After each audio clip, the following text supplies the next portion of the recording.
And it is day 2 of Africa's largest trade and investment fair, IATF 2021. So yesterday saw President Cyril Ramaphosa officially welcoming delegates and dignitaries from across the African continent. The IATF 2021 Youth Startup Program, for one, seeks to provide a platform for budding enterprises throughout Africa to gain support through mentoring, networking and market linkages. Now, my co-anchor Ayanda Nyathi joins us now live from the Durban ICC, where that event is taking place, to bring us more on this conversation. And Ayanda, I mean, the theme really for this trade fair is around opportunities for growth, opportunities for investment. That's really the thrust of why we're here. You're absolutely right, Michelle. Day 2 beginning today. A lot of what happened yesterday, dare I say, was about a meet and greet type of objectives. Multiple heads of state, including that from Malawi, from Zambia, from Zimbabwe, all converging in one room. Perhaps then it should come as no surprise that there were multiple delays before the main opening ceremony actually started. It's not often that you get, I think it was up to 7 heads of state on the African continent all converging in one room. President Cyril Ramaphosa, of course, delivering that keynote address as the host nation. And part of what he has to say actually was about ways through which the continent can continue to make the most of its own economic potential. So just so you are aware of the background around this particular trade fair, it was in 2019 in May when the African Continental Free Trade Area was officially enforced, for lack of a better term.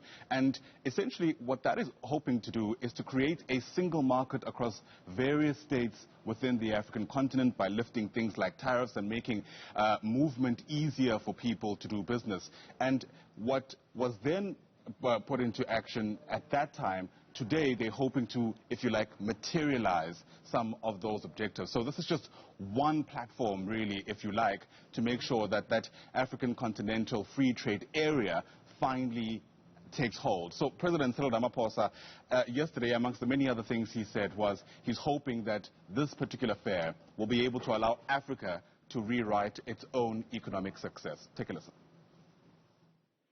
At first, Europeans traded in African lives, carrying millions of slaves across the Atlantic to produce the wealth of their newfound colonies.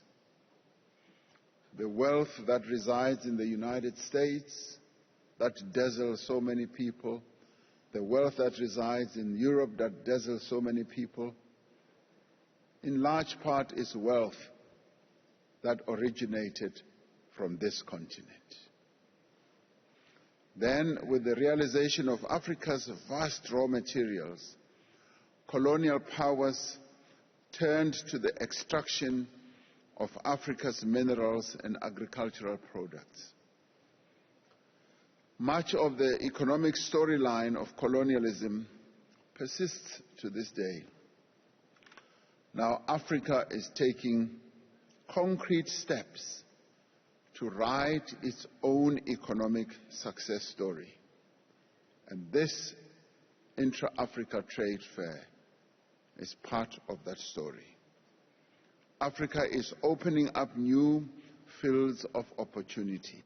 All right, so President Cyril Ramaphosa yesterday delivering some of those remarks, and of course it's the kind of theme that's going to run from essentially yesterday right up till Sunday. But what is important for us today, Michelle, is around the South African pavilion that's going to be launched in some respects. So each country is going to be given a day to kind of showcase everybody that's here what they have to offer. South Africa is on that stage, so to speak, today, and one can only imagine the kind of offering that's going to be made on the African continent insofar as that is concerned. But, you know, there are people who are still asking very legitimate questions about how important something like this is, but more importantly, what people are going to be able to walk away with. In the past, this idea of Africa being able to trade freely has been challenged because of several issues that the continent is still plagued with, and that has to do with ailing economies, poor infrastructure, what some people are describing as petty corruption, which exists in multiple states across the continent. So